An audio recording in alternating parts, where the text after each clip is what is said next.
ranger flying over Death Valley spots an abandoned minivan in a remote canyon, its tires buried in the sand. The van was rented by a German family of 4 who vanished 3 months ago, triggering an Interpol manhunt. While their wallets are missing, they left behind their remaining water, camera, and all of their luggage. They had walked away from their only shelter into 120-degree heat. For 13 years, nobody could explain why. This is the story of the Death Valley Germans. The people at the heart of this mystery were an ordinary family trying to blend 2 different worlds into one. There was Egbert, an architect from Dresden, and his girlfriend, Cornelia. Traveling with them were their 2 young sons, 11-year-old Georg and 4-year-old Max. This wasn't just a standard summer vacation. Egbert's previous marriage had ended painfully, and his time with his oldest son was precious and limited. This trip across the American West was supposed to be a fresh start, a chance to leave their everyday worries behind and bond as a new family. From those who knew him, Egbert wasn't a reckless man. His friends and colleagues described him as incredibly organized, practical, and someone who rarely left anything to chance. When they landed in Los Angeles, they picked up a brand new green Plymouth Voyager minivan. Their route looked like the ultimate American road trip: sunny California beaches, the bright lights of Las Vegas, the rugged terrain of Yosemite, and a quick drive through Death Valley. They had 19 days to explore before their flight back to Germany. It should have been the trip of a lifetime.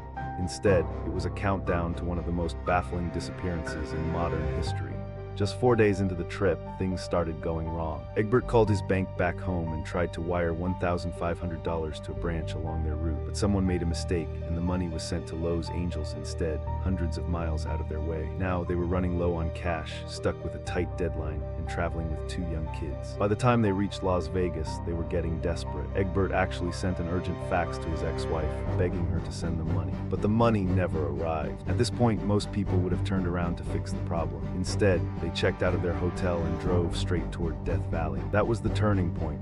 That single decision set off a chain reaction that no one could stop. And that's where things get strange. They were driving straight into one of the hottest, most unforgiving places on Earth. It was July 22, 1996, and the heat inside the valley was absolutely brutal, climbing to 123 degrees. The family stopped at the visitor center just long enough to grab some maps and a guidebook. Because they were running so low on cash, staying at a hotel inside the park was out of the question. They decided to camp out in the canyons, where the higher elevation meant cooler air. That night, they drove up into the mountains and set up camp. They even took photos of the sunset, and looking at those pictures, everything seemed completely normal. In fact, their standard rental minivan had just handled the rough, unpaved backcountry roads perfectly. That success gave them a false sense of security. It made Egbert believe the van could handle anything the desert threw at it. But by the next day, July 23, the temperature climbed even higher to 124 degrees, and that is when their luck ran out. On the morning of July 23, the family packed up their camp and headed south. Their plan was to take what looked like a scenic shortcut through the mountains, hitting an old ghost town before driving on to Yosemite. What they didn't know was that this path was one of the most dangerous off-road trails in California.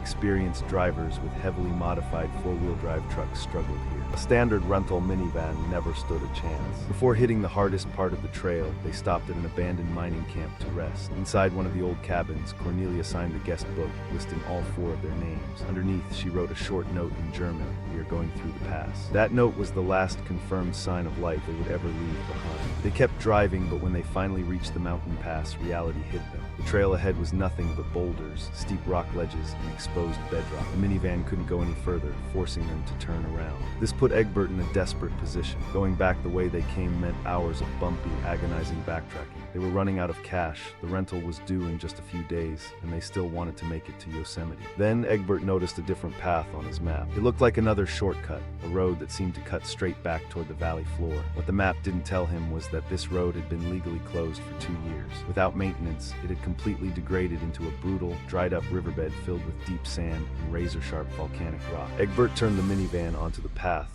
There was no turning back now. At first, the closed road seemed passable, but the deeper they drove, the worse it got. The sand turned into a deep trap, and the rocks became razor-sharp. Suddenly, multiple tires blew out at the exact same time. Egbert kept pushing the broken van forward anyway, desperate to escape, until the wheels sank axle-deep into the soft sand. The journey was over. It was July 23, 1996, and the temperature was screaming past 120 degrees. A family of 4 was now completely stranded in the most remote corner of Death Valley with almost no water, no phone service, and absolutely no one looking for them. Months later, when investigators finally broke into the abandoned van, they found something deeply confusing. Inside were plenty of supplies, camping gear, and even an unused spare tire with a jack. Why didn't Egbert change the tires? Because with the van buried up to its axles in sand, using a jack was physically impossible. But it's what investigators didn't find that changed everything. The family's passports, wallets, cash, and airline tickets were completely missing. Even the car keys were gone. The doors to the van were securely locked from the outside. This meant they didn't run away in a panic. They calmly locked up, took their most valuable documents, and walked away expecting to come back. But they never did. And that's where the true mystery begins. Egbert didn't just guess their next move. He actually left the van behind and walked a mile and a half down the canyon alone to scout the area. Underneath a desert bush, he sat down, drank a bottle of beer, and studied his map. Investigators would later find that empty bottle, and it would become the only real clue they had for over a decade. From that bush, Egbert could see two options. To the east lay a main road, but it was 16 miles away across a blistering, open wasteland. To the south was the boundary for the China Lake Naval Weapons Center, just 9 miles away. To Egbert, a massive military base probably sounded like a guaranteed rescue. What he couldn't have known was that this part of the base was completely empty. There were no fences, no guards, and no regular patrols. The unforgiving desert was the security system. He could have turned around and walked back to the old mining cabin they passed the day before, where there was shelter and a chance of a passing tourist. Instead, he chose the base. Egbert walked back to the van, and clues suggest the family stayed there for one final night. They built a small campfire and dug shallow holes in the sand, desperate to find water. The next morning, they gathered their passports, wallets, and cash. They locked the doors of the minivan, turned south, and walked directly into the heat. It was the last decision they would ever make together. For 3 long months, nobody had any idea the family was even missing. The rental company didn't raise an alarm when the van wasn't returned, because their policy was to wait 30 days before reporting a vehicle stolen. Family's flight back to Germany took off with 4 empty seats, but no alerts were triggered. It wasn't until August 14, 1996, that anyone back home realized something was terribly wrong and finally called the police. By then, the trail was completely cold. On October 21, 1996, 91 days after the family vanished, a park ranger flying a routine helicopter patrol spotted the green minivan gathering dust in the canyon. Once investigators connected the vehicle to the missing persons report, they launched the largest search operation in Death Valley's history. Over 200 searchers, tracking dogs, helicopters, and elite mountain rescue teams flooded the desert. They combed through abandoned mines, empty cabins, and every single path the family could have walked. But they found almost nothing. The only clue in the entire desert was that single, empty beer bottle Egbert had left under a bush a mile and a half away. Aside from that, there were no footprints, no dropped items, and no clothing. After spending $80,000, the search was officially called off, and the family was presumed dead. For the next 13 years, the desert kept its secret. With no bodies, no witnesses, and almost no physical evidence, the case quickly became a magnet for wild rumors. In fact, right after the van was found, German police searched Egbert's home and discovered he had been looking into buying property in Costa Rica. This led investigators to believe the family had actually staged their disappearance to start a secret new life. But the physical evidence in the desert didn't back that up. They were running completely out of cash, and the ruined tires on the minivan pointed to a desperate accident, not a criminal mastermind's escape plan. Other rumors blamed everything from leftover Charles Manson cultists to top-secret military experiments. But the real mystery was much simpler. Search teams had thoroughly covered every single mile to the east, west, and north of the van, and found absolutely nothing. That left investigators with only 2 real possibilities. Either the family had somehow vanished into thin air without leaving a single trace, or they had gone somewhere nobody thought to look. South of the canyon lay miles of brutal, wide-open desert stretching toward the boundary of the China Lake military base. There were no roads, no buildings, and 0 water. For 13 years, no one seriously believed a family with 2 young kids could have walked that way. For 13 long years, the case sat completely cold. Then in 2009, a volunteer search and rescue worker named Tom Mahood decided to take a fresh look at the files. He retraced the family's exact route through Death Valley,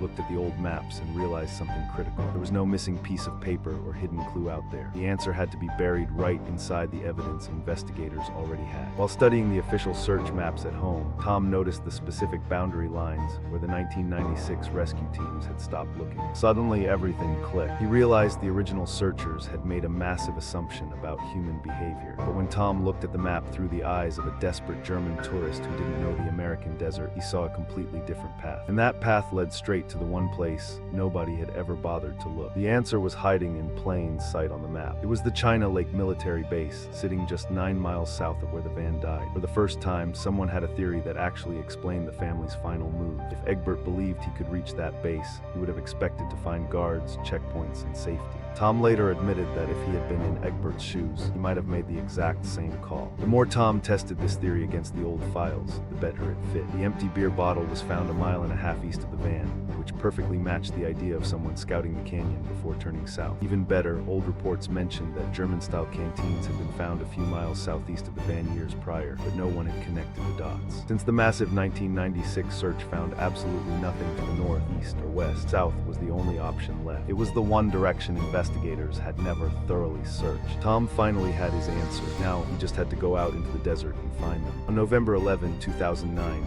Tom Mahood and his rescue teammate, Les Walker, hiked out into the desert. Their plan was straightforward: head south past the old search boundaries and explore the one area everyone else had ignored. They passed the spot where the van had been abandoned. They passed the bush where the beer bottle was found.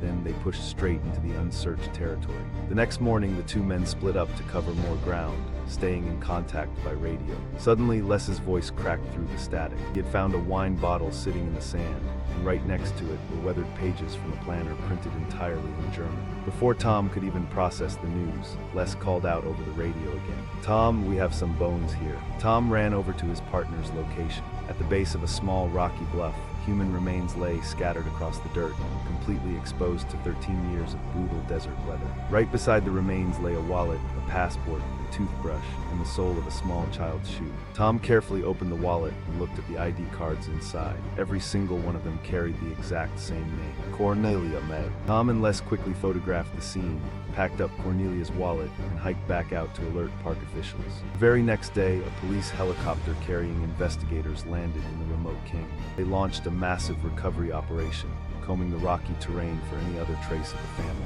By June 2010, the DNA results came back. Scientists confirmed that one set of the remains belonged to Egbert. Cornelia was officially identified by the passport and bank card lying right next to her body. They had died together at the base of that rocky bluff, which offered the only real patch of shade for miles. As searchers kept looking, the discoveries got even more heartbreaking. Scattered across the dirt nearby, they uncovered small children's shoes, tiny bone fragments, and personal belongings. While the authorities never publicly released the official DNA results for the kids, investigators knew the truth. The entire family, Egbert, Cornelia, 4-year-old Max, and 10-year-old Jorg, had all perished right there in the sand. After 13 long years, the mystery of the Death Valley Germans was finally solved. What investigators could never determine with absolute certainty was exactly how the family spent their final hours. But after years of analyzing the geography and the physical evidence, a clear picture emerged. After the minivan became hopelessly stuck in the sand, Egbert believed the China Lake military base was their best shot at rescue. The family packed up their identification,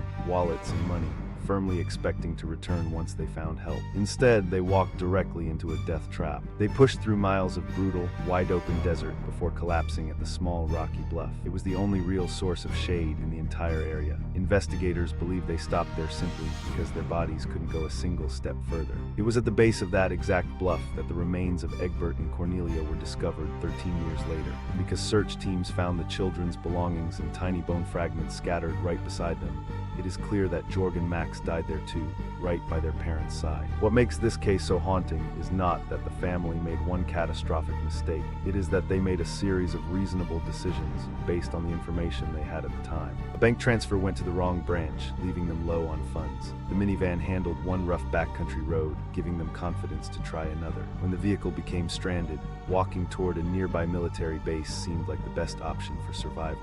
None of those choices seemed unreasonable on their own. Together, they were fatal. The family was not reckless. They were ordinary people caught in an extreme environment where every step seemed logical until it was too late. The greatest danger in the desert was not a single massive blunder, but a chain of small decisions that left them with no way back. Egbert Rimkus was 34. Cornelia Mayer was 27. Jorg Rimkus was 11. Max Mayer was 4. They died believing they were saving themselves, following a line on a map toward a rescue that was never actually there.